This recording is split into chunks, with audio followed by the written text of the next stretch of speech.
crime, they don't matter. Genocide, sick from water, sick from air. Making money, they don't care. Caesar shit, force of air. Fuck them back, it's only for they bomb. They shoot, they kill, they massacre, rape. They burn the kids, no one makes countries laugh to your face, fight and die, 'cause God forgives.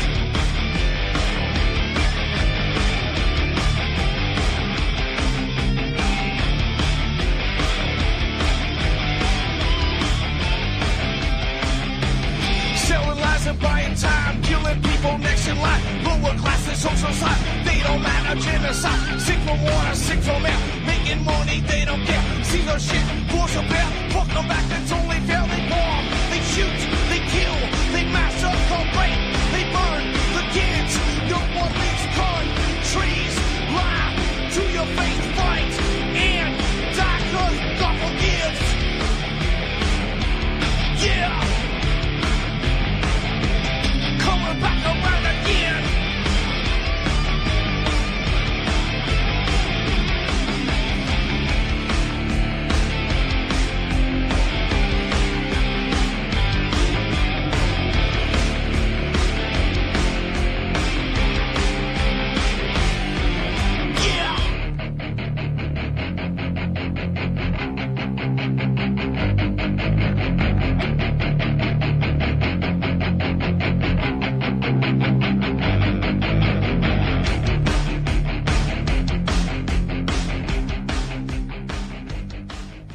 Welcome to the show. I'm your host, Ron Stevens. This is Rock the Boat right here on UCY.TV. And I'm your host for the next hour. And today is May 1, and it's actually a gorgeous day. It's warm. It's quite warm today. Something we haven't seen since, well, I don't know when, beginning of November. But this is the first May 1st, I remember, where I can still see snow along the north side of the rivers, in the bush and along the fields, where the sun doesn't hit it directly. Been a long, long winter, and a cold winter. It's been a global warming winter. The ski hill north of us, about 2 hours north of us, up on Georgian Bay, broke its all-time record.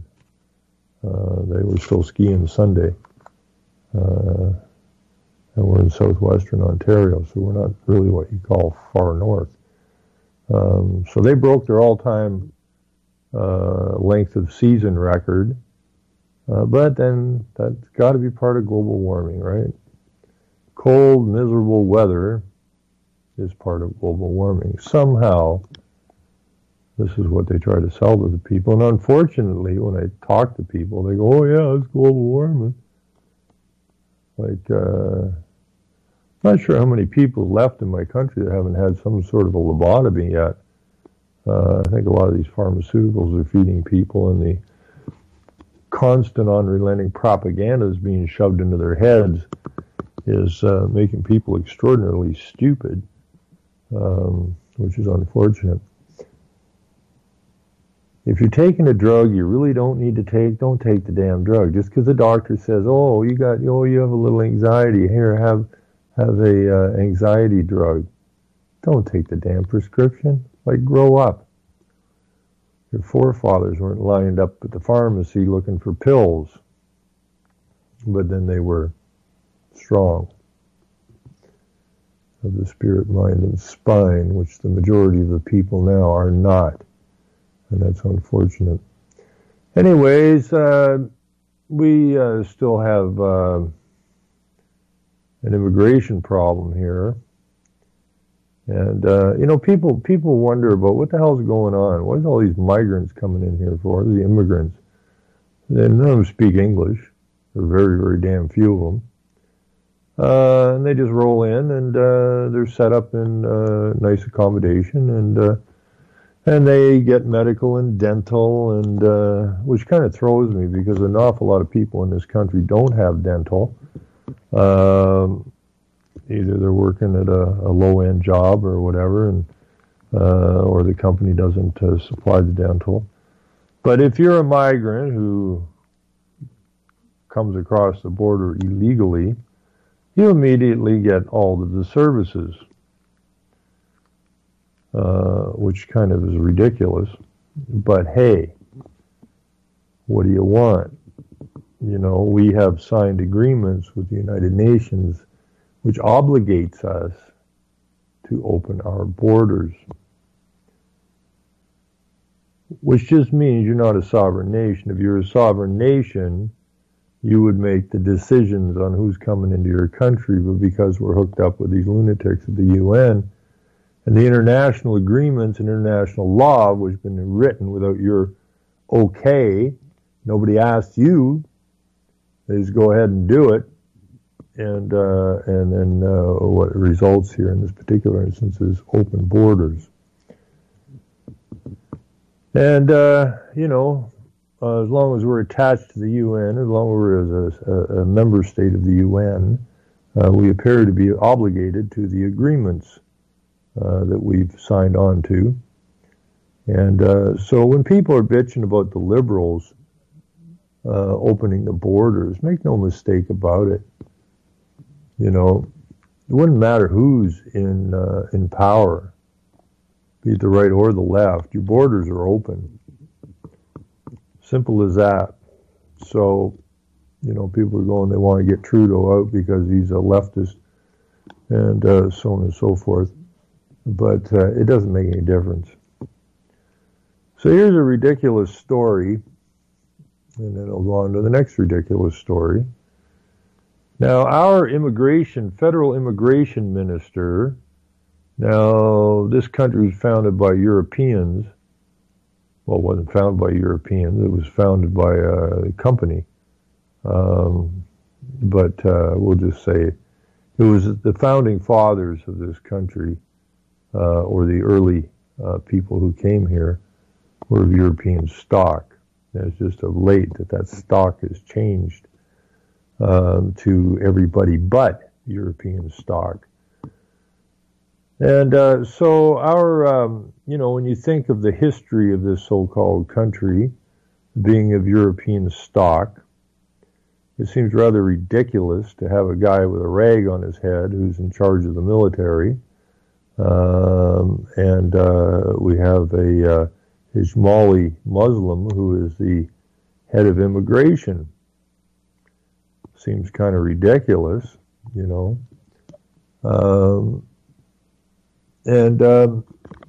So anyways, there's a little thing going on here about the borders, but it doesn't sound too promising. In fact, it doesn't sound promising at all. It says here, the U.S. says it's studying Canada's border pact proposal as Hussein, that is our Ismaili Muslim immigration minister, downplays talks and negotiations. The Liberal government insists no formal talks are underway to amend Safe Third Country Agreement.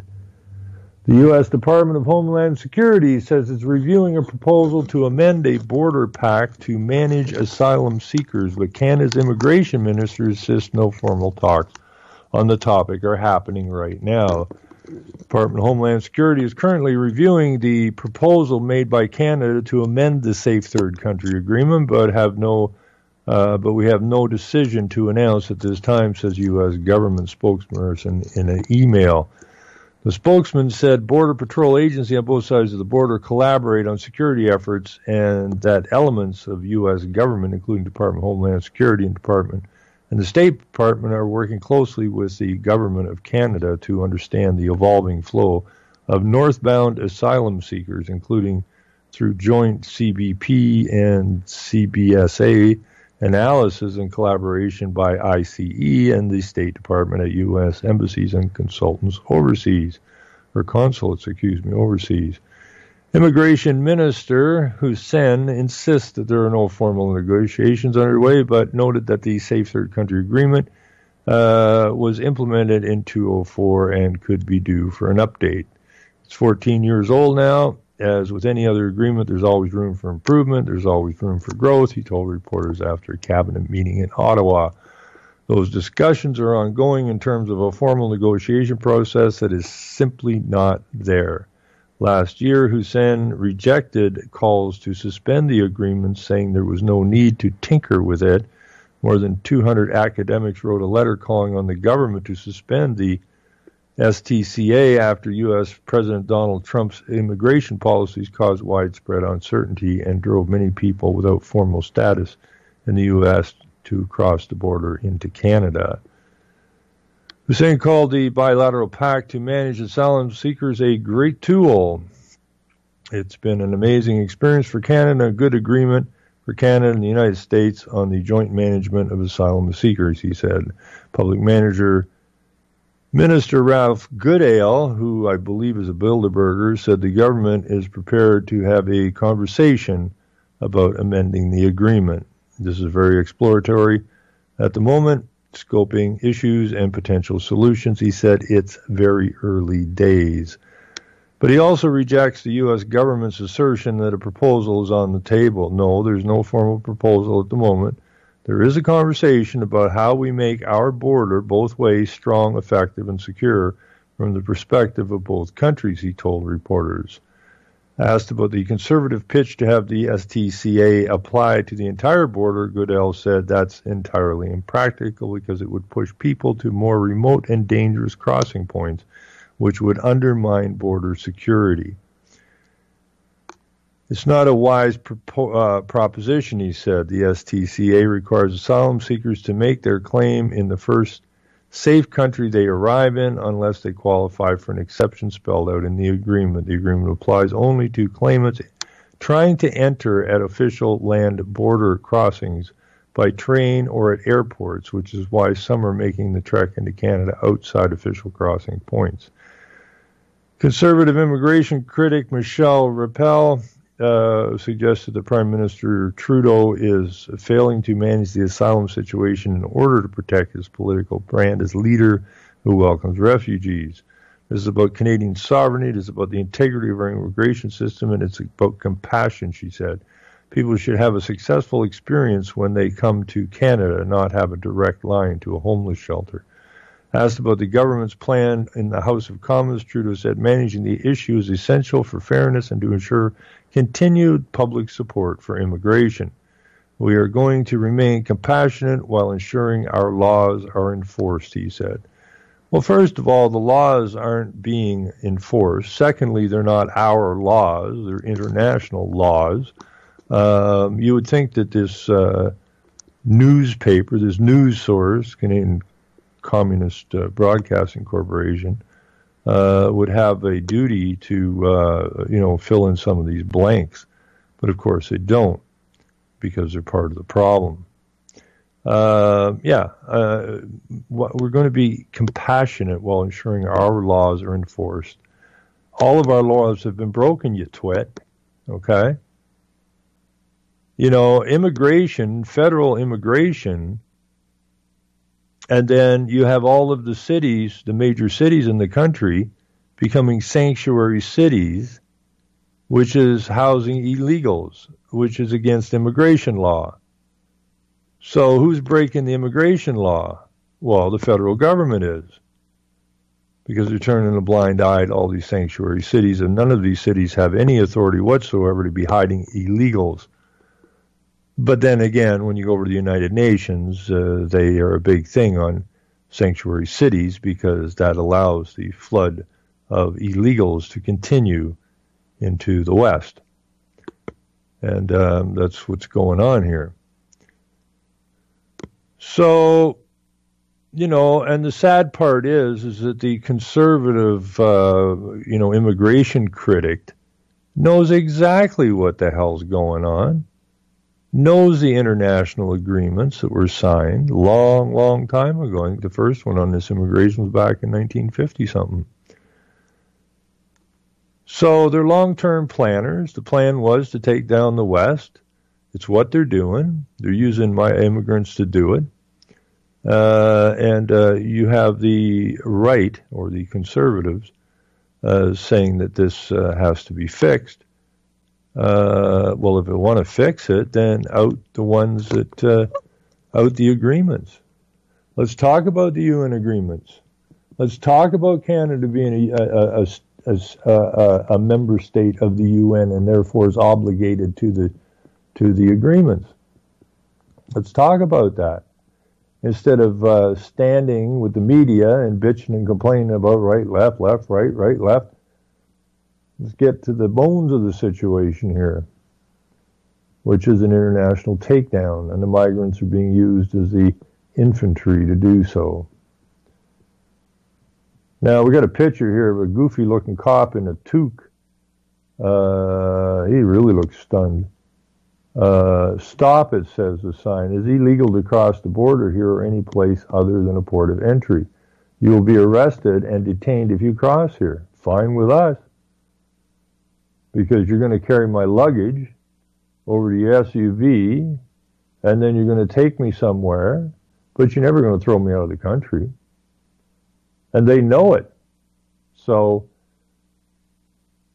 the whole thing's a complete and total sham.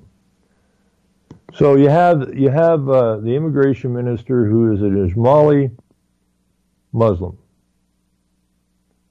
opening the border to bring tons and tons of Muslims in. Now, if we back up here a little bit, I see a story, or I saw a story. Let's see if we can dig that one up. I saw it just before.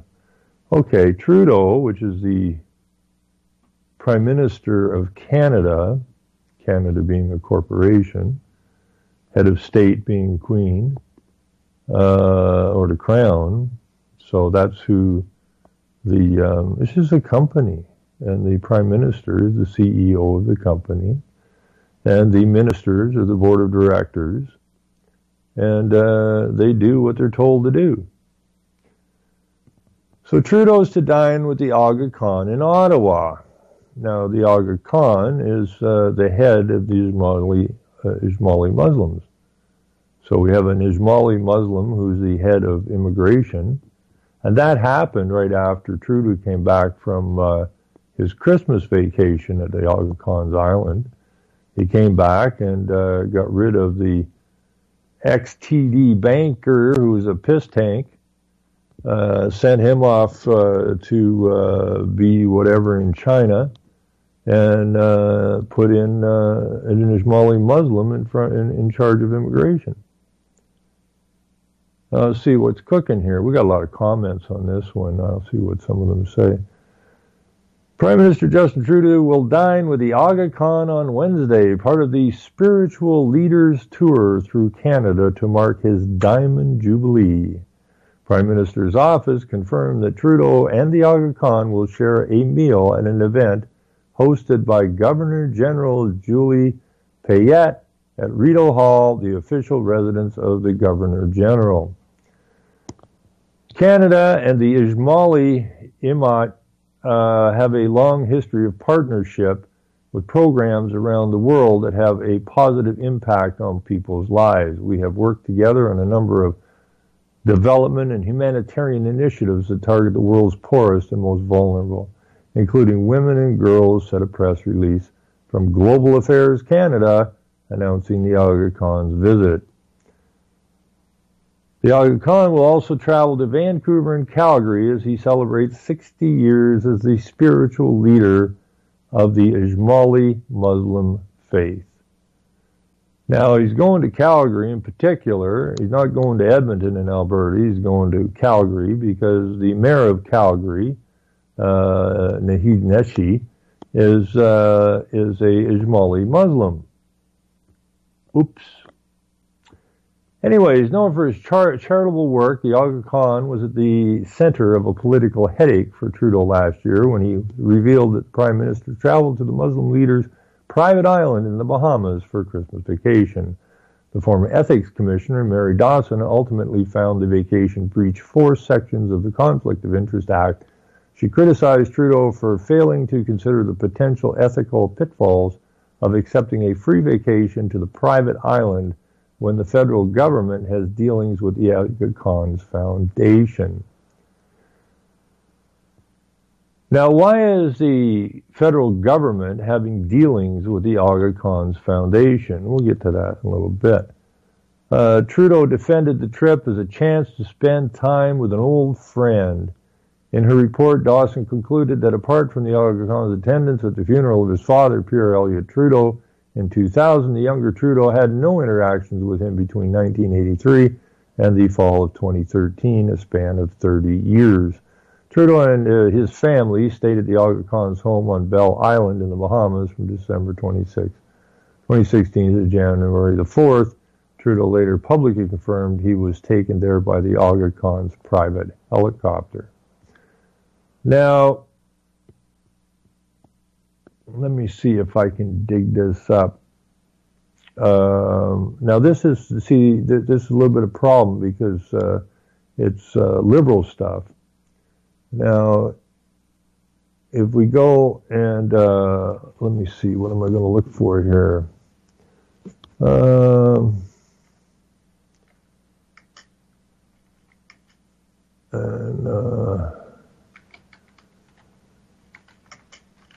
Just so that you know that this is not a left thing. Here we have Aga Khan, and now you got to understand the headquarters that the Aga Khan has in Canada is only a 4-minute drive from the Prime Minister's house here in Canada. And we gave him a building for, I think it was $1 a year forever, or something like that. And then the Aga Khan can rent it out at commercial rates, of which I think the Canadian Mint is a tenant in this thing. Let's see here. This is 2014. Aga Khan, Prime Minister Stephen Harper. Let's see.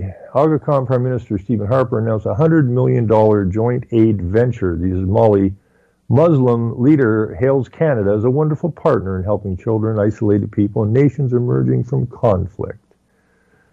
A few hundred people gathered in Toronto's Massey Hall on Friday to listen to one of the world's best-known and respected religious figures, the Aga Khan, alongside Prime Minister Trudeau. The heralded leader of the world's Shia Ismaili Muslims helped announce a $100 million joint venture between Canada and the Aga Khan for development aid in Africa and Asia.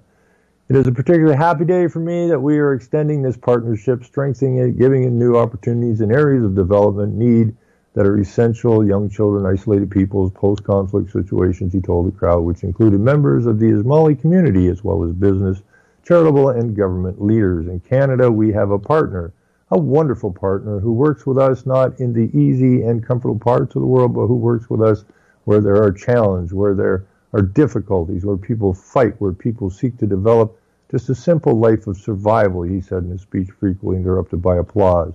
Fresh off a speech in Parliament on Thursday, the Aga Khan also remarked on Toronto specifically in light of the soon-to-be-built Ismaili Centre and Museum. In the next months, Toronto will come up on the radar screen of the great cities around the world, he said. The spiritual leader's brief address was deeply inspirational to some in the audience who could barely hold back tears. I can't even speak too much because I'm so emotional already, said Melvin Vijay, 57, who hopes to retire soon and do volunteer work for the Aga Khan's many initiatives. He cares about the whole world, and he's working so hard day and night to bring everybody into one big family, he said. The Aga Khan became the 49th Imam of the Shia Ismaili Muslims in 1957 when he succeeded his grandfather. Canada's home to about 100,000 Ismaili Muslims. Harper focused on the shared values between Canada and the religious figures' philanthropic work and ideas. His Highness is likewise dedicated to pluralism, a foundational principle of Canadian governance, Harper said. I'm not speaking here of the food and festival multiculturalism of recent decades. Rather, refer to a much older consensus born on the frontier in which your character mattered more than your neighbors, to your neighbors than your lineage. This is not to deny that our ancestors sometimes failed to live up to those ideas. He continued, it is to remind ourselves that Canada itself has been a means to peacefully unite under one flag very different cultural and religious groups. On the topic of the $100 million joint venture, of which Canada will fund 75%, that would be $75 million, your dollars, because the government doesn't have any dollars. So they're dipping into your pocket in 2014 with the conservative prime minister. So he's just handing over $75 million to the head of the Ismaili Muslims. Harper said the government investment will strengthen the education and health systems in at least 7 countries. They'll also develop their civil societies and in Canada lead to greater awareness of development issues. Countries targeted for aid include Afghanistan, Pakistan, Kenya, and Tanzania. And this has been going on a long time now. Meanwhile,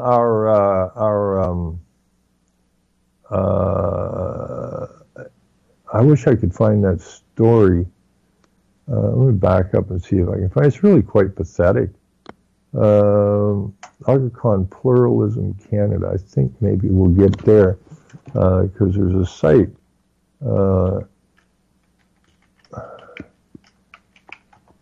This is so, yeah, here it is, the Global Center for Pluralism. This is freaking brilliant. When you look this thing up, it's the Global Award. And you can get an award here. It says here, the center serves as a global platform for comparative analysis, education, dialogue about the choices and actions that advance and sustain pluralism. So let's take a quick look here. What the hell is pluralism?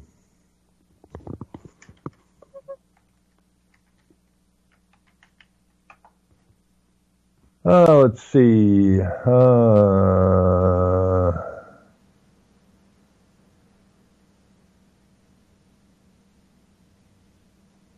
So pluralism, 1818, is a term in church administration from plural plus ism, tested from 1882, is a term in philosophy for a theory which recognizes more than one ultimate principle. In political science, attested from 1919, in sense theory, which opposes monolithic state power. General sense of toleration of diversity within a society or a state is from 1933. Okay? It's after the First World War, before the Second World War, and this is about the early stages of building a world government. And of course, the State of Israel. So pluralism can go suck air. And now we have an awards here, and people are always bitching about the left, right? Always bitching about the left. The ex-prime minister, Joe Clark, who was a conservative, is in charge of picking or handing out the yearly or bi-yearly, whatever, Global Pluralism Award. Okay, so you have Prime Minister Trudeau, who's a liberal, who's hooked up with the Aga Khan, who his dad was hooked up with the Aga Khan, who his dad, Pierre Trudeau, was a Jesuit-trained communist member of the Club of Rome, hooked up with the Aga Khan. Now his son's hooked up with the Aga Khan, but before that, we have Stephen Harper of the Conservatives who's hooked up with the Aga Khan, who in fact was the one that funded and set up this building 4-minute drive from the Prime Minister's home. And you wonder why we're getting so many Muslims into the country. You wonder why so many Muslims are are rising rapidly into top positions in this country.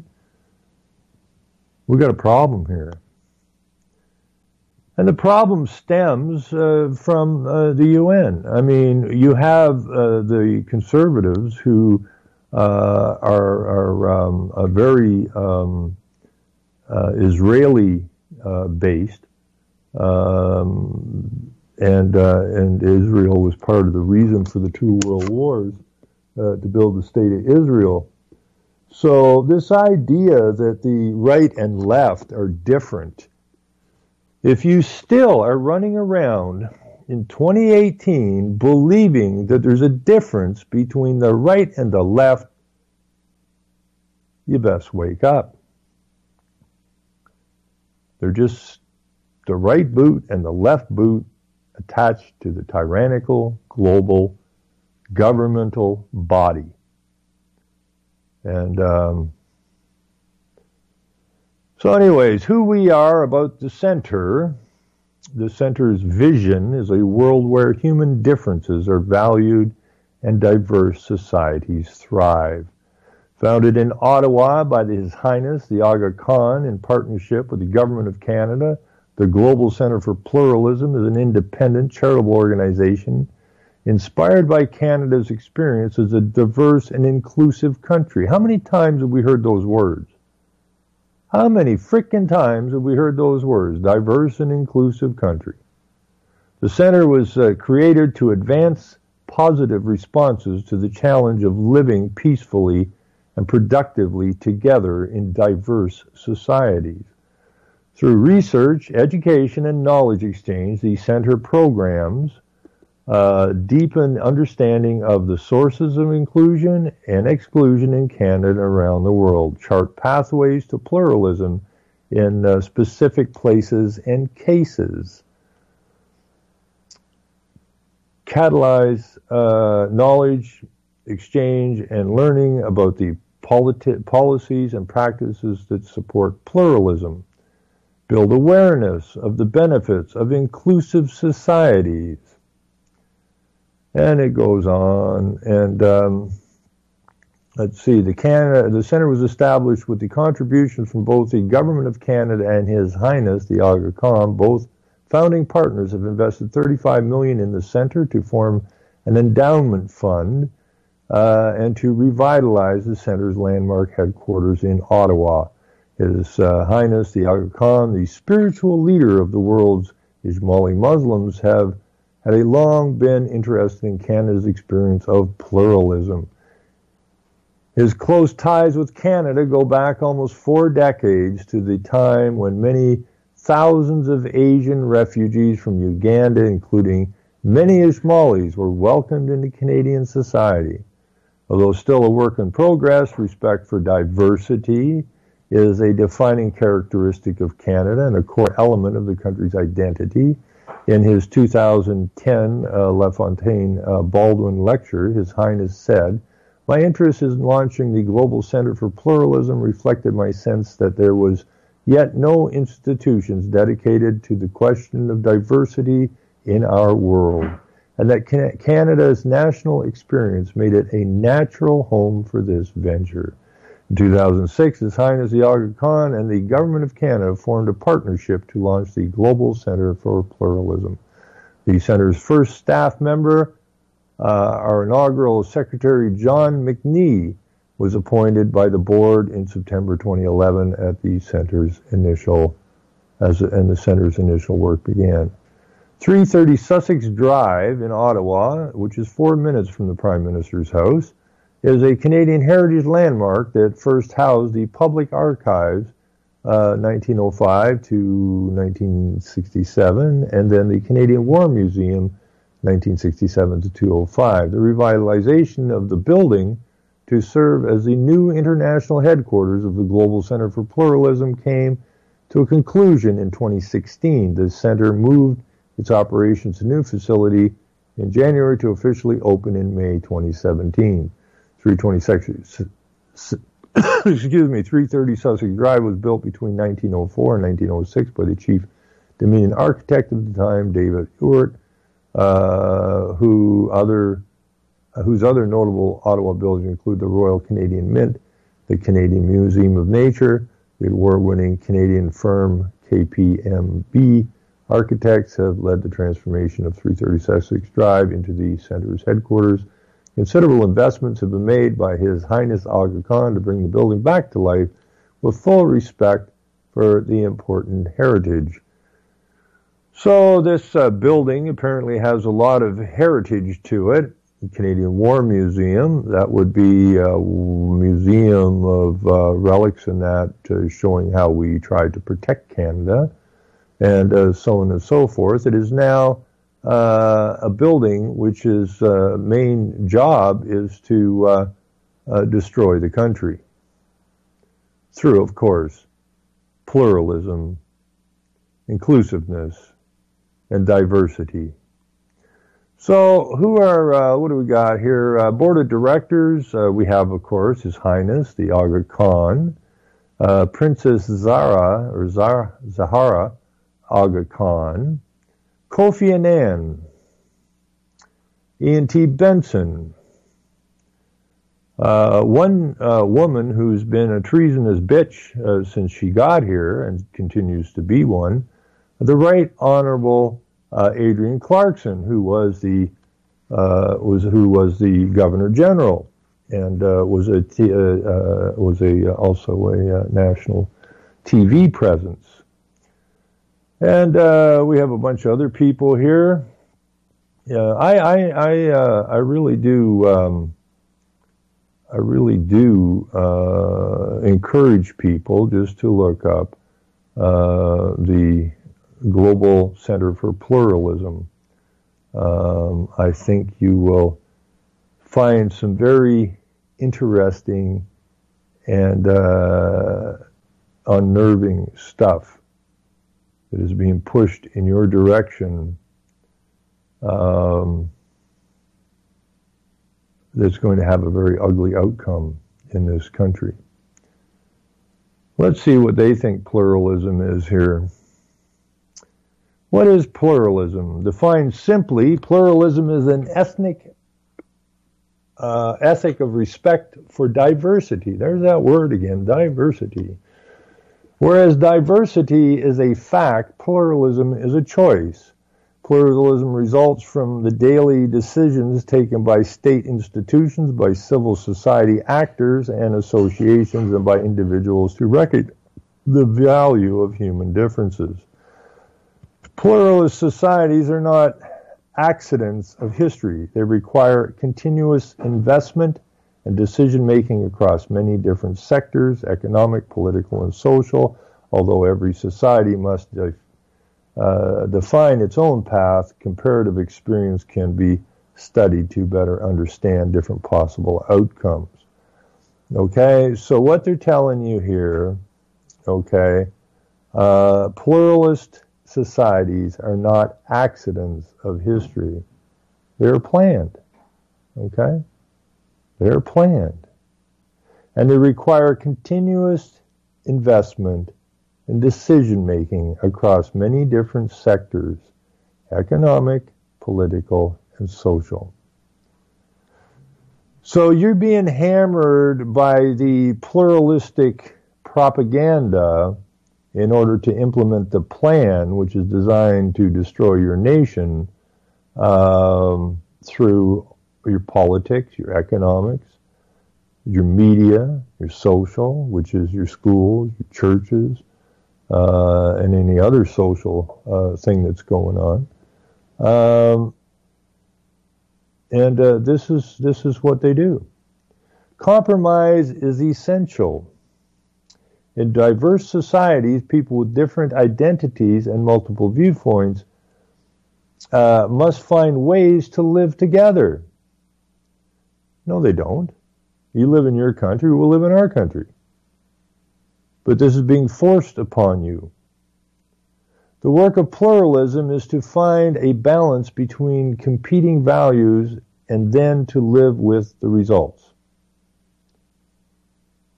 Institutional mechanisms help to choose between competing values, but pluralism is not created by institutions alone.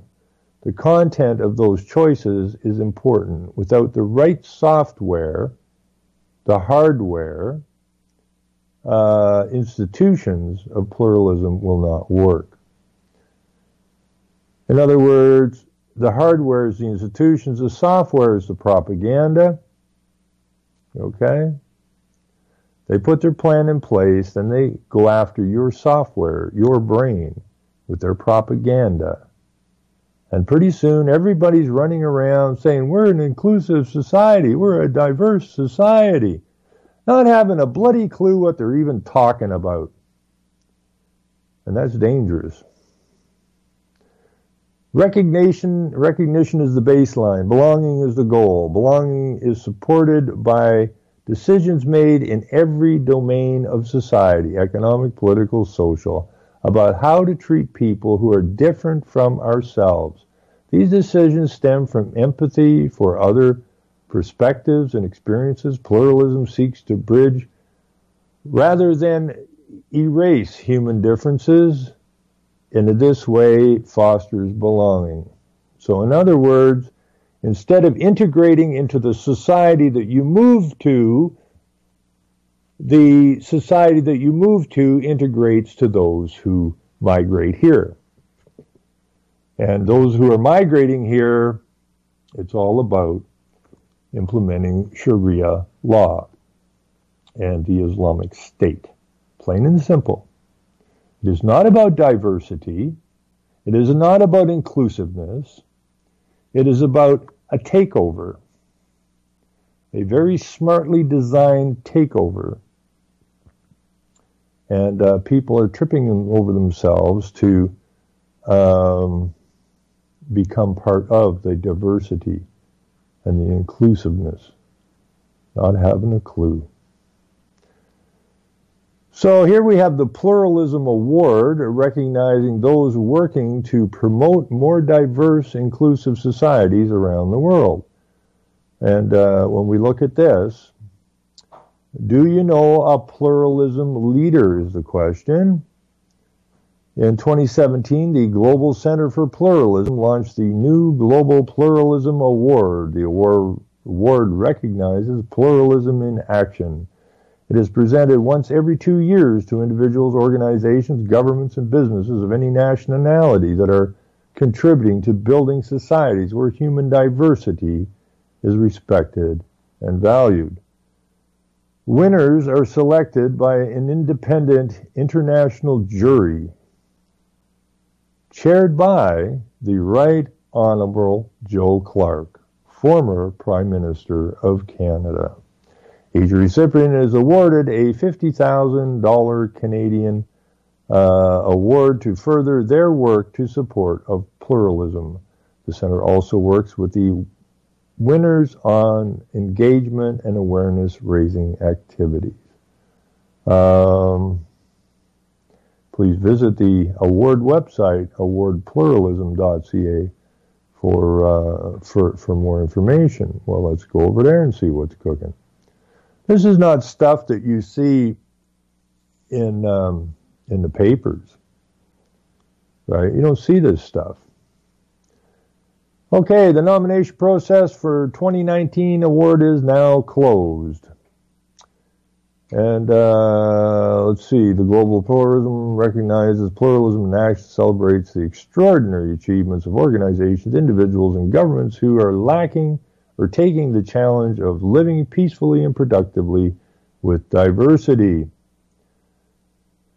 And again, what is pluralism? The jury. Who is the jury, I wonder? Latest news, global leaders of inclusion, human rights, and equality to serve on jury of the 2019 Global Pluralism Award. Global Pluralism Award now inviting submissions from worldwide leaders of inclusion and respect for diversity. Global Dispatch is by Daniel Webb, which is video, I guess. Episode 176, Daniel Webb by Mark Goldberg.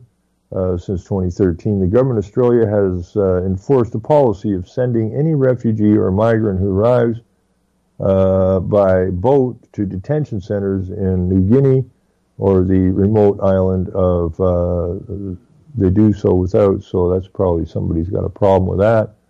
There's the global ward thing. Let's see who's in the jury here. The jury. The global pluralism jury is comprised of international experts from various disciplines related to pluralism. Jurors have championed the values upon which the award is founded in a respect for human diversity and promotion of more inclusive societies. Now we have the Right Honorable Joe Clark of Canada. He is the chair of Foreign Affairs. He was a Prime Minister and Foreign Affairs Minister of Canada. Mr. Clark was elected 8 times to the House of Commons of Canada, serving as Canada's youngest Prime Minister, 79 to 80, and one of the most distinguished Secretaries of State for Internal Affairs, Foreign Ministers, in Canadian history, 1984 to 1991. Then becoming Minister of Constitutional Affairs, Mr. Clark played a key role in some of the defining accomplishments for pluralism in recent history: the Commonwealth Campaign against Apartheid, the Ottawa Conference, which agreed on the 2+4 formula to unite Germany, and the end of the Cold War, and the negotiation of the Charlottetown Accord, Canada, a complex Canadian constitutional accord among the government, federal government, the province and territories, and Indigenous people. Today, as he sits on numerous boards and foundations, he applies that experience to promoting democracy, encouraging innovation and practical reforms in the developing world. Now, Joe Clark, I found a video of this clown, this so-called prime minister, the so-called conservative, sitting on a board at Berkeley in California, where they were discussing how to soft shoe the North American Union down Canadians' throats. So again, if you think there's a difference between the right and the left, I kindly request you pull your head out of your ass.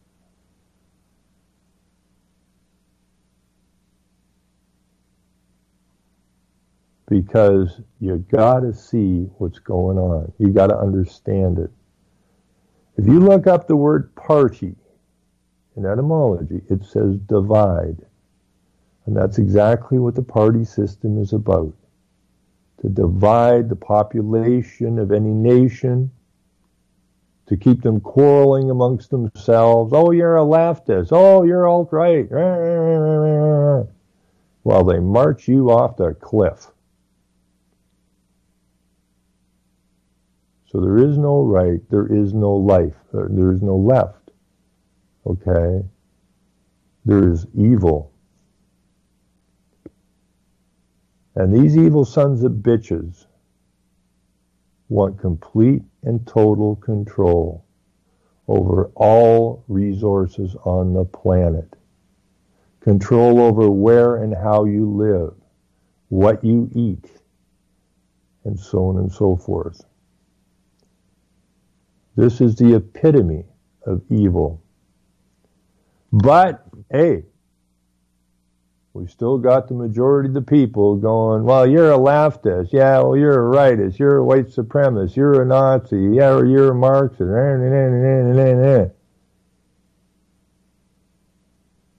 And they just keep marching you right, left, right, left, right, left, right, left to the abyss.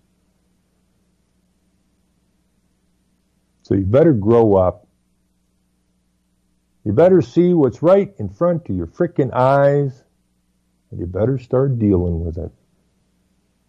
Our forefathers came to this land. We built everything on this land. It is our land. It does not belong to a political party. It does not belong to the Queen, even though she believes she's the head of state. It doesn't belong to the crown. It belongs to the men and women who live here, who have their feet upon the ground and built everything in this nation. Possession is 90% of the law, and we possess it. And why we continue to bow down to this evil group of people who want to destroy your futures is completely beyond me. Now here who else we got? Ms. Paula Guevara Blatdenker, Presidential Advisor on Human Rights, Colombia. So she's one of the jury. We have Dr. Siva Kumara, United States Director General of International Baccalaureate, which is the globalist, basically, teaching process. Dr. Tarek Mitri from Lebanon, Director Affairs Institute on Public Policy, International Affairs, American University of Beirut. His Worship, Jesus, there he is again. His Worship Naheed Nenshi, Mayor of Calgary. Now, why would I think he would show up in this thing? Mayor Mr. Nenshi is currently serving his third term as Calgary's 36th mayor. Prior to becoming mayor, he was Canada's first tenured professor in the field of nonprofit management at Mount Royal University, Bissett School of Business, and a trusted business advisor to corporate leaders in Canada and the USA. As mayor, Nenshi's leadership has resulted in many positive changes for Calgary. Well, you might want to ask some people in Calgary how positive these changes have been.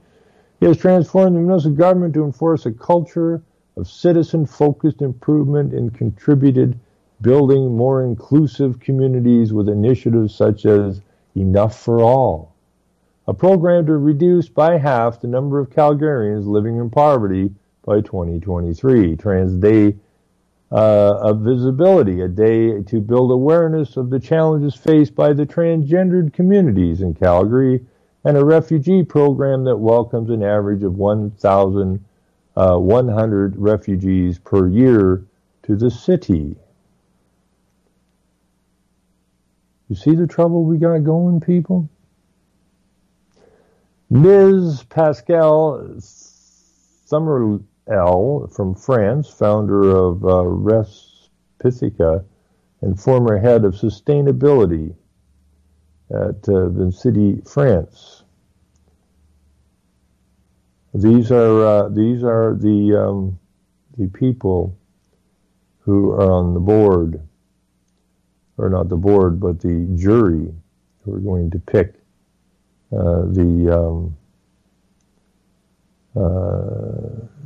the recipient for the 2019 Global Pluralism Award.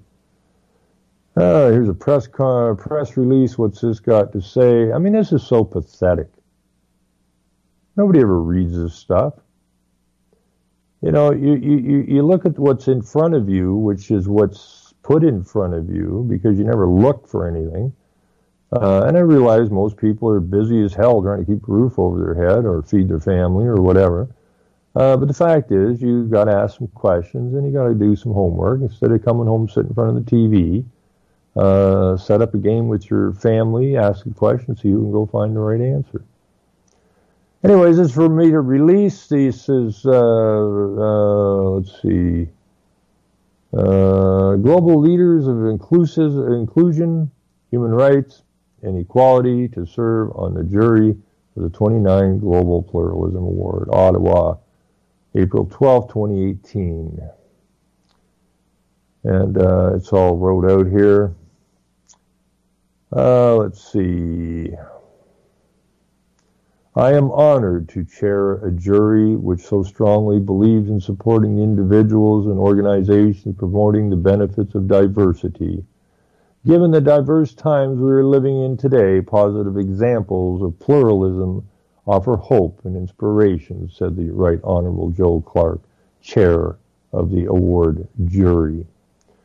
Just about makes me personally want to puke. Let's see what else got here.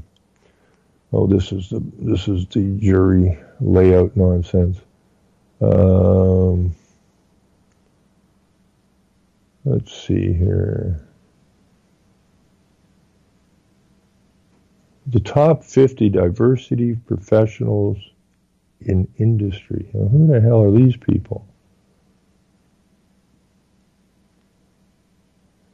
Paul Pullman, CEO of Unilever Global. Brian Tippins, global head of diversity, Hewlett-Packard. These are all companies you should be boycotting. Cindy Patman, Senior Director, Corporate Affairs and Diversity Initiatives, Halliburton. Ratan Omanvar, Founding Executive Director, Ryerson University.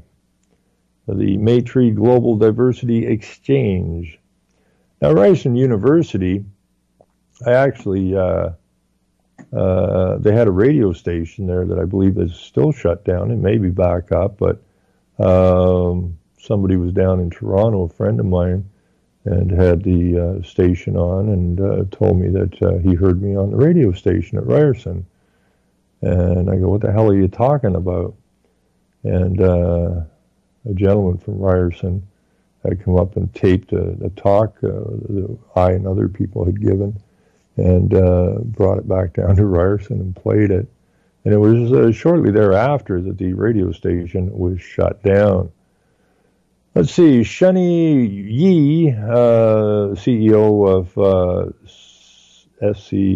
Seasoft Global, Anita Cohen, Innovation Norway, Lindsay Ambrose, Equality, Diversity and Human Rights Lead in St. Andrews Healthcare, UK, Vinny Kapoor, Head of Diversity and Inclusion in the UK, Richard Chapman Harris, Equality, Diversity and Inclusion Manager, UK, let's see.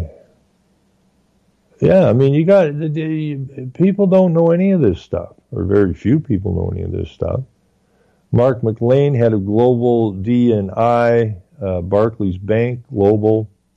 Everything sees global. S.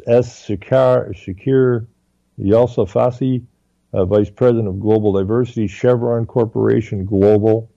Allison Uncested, Senior Manager Diversity of Hogan Lovells UK. This is another one, Group Diversity and Inclusion Manager, Standard Chartered Bank, Africa, Asia, Middle East. Melissa So, Project Manager, Consumer Banking, Standard Chartered Bank, Africa, Middle East. We got people from Sri Lanka. Wilbert M. James Jr., President of Toyota Motor Manufacturing, Kentucky Inc. USA. Standard Chartered Global Bank. Sylvia James, Diversity Council, Baker Botts LLP UK. Reuters, Thomson Reuters UK.